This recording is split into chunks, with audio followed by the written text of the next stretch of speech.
Chicken Award.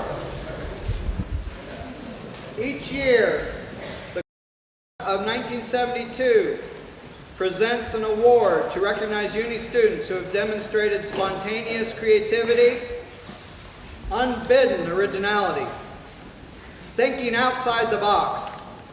This award is known as the Wylde Q Chicken Spontaneous Generation Award for coloring outside the lines. The following remarks come from a member of the class of 1972. He said, "This year a panel of judges made up of past recipients of the award and honors and members of the class of 1972 has selected 2 students to honor. First, we have a runner-up. English teacher Elizabeth Majerus nominated a student for an essay analyzing a poem by David Citino.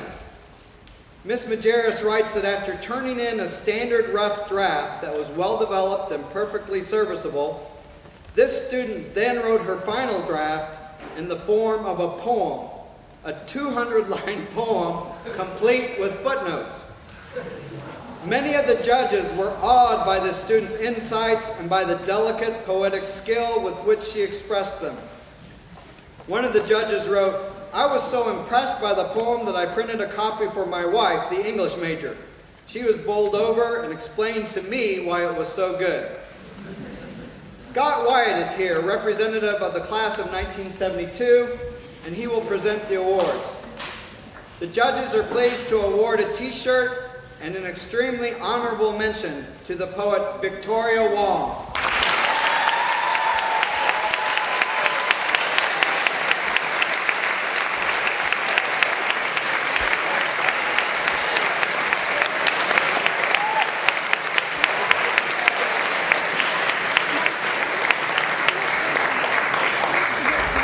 This year's winner is indeed a victim of unrestrained creative energy. As a student in Bill Sutton's U.S. History class, she has begun a spontaneous daily tradition of sketching her teacher as a particular historical figure that relates to the day's lesson. I have to see these.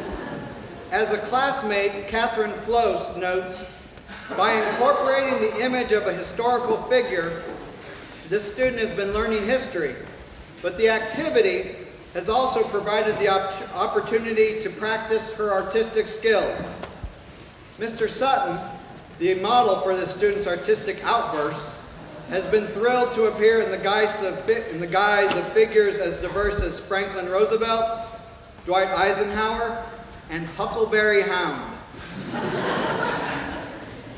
He notes, Mr. Sutton notes, they're all quality sketches and they look remarkably like both the teacher and the subject she picks. Somehow this process helps her focus on the material being taught. She gets top grades in the class. This is wildness at its most primal. The judges are pleased to present a check for $150 and the 2010 Wylde Q Chicken Award to Lisa Sproat.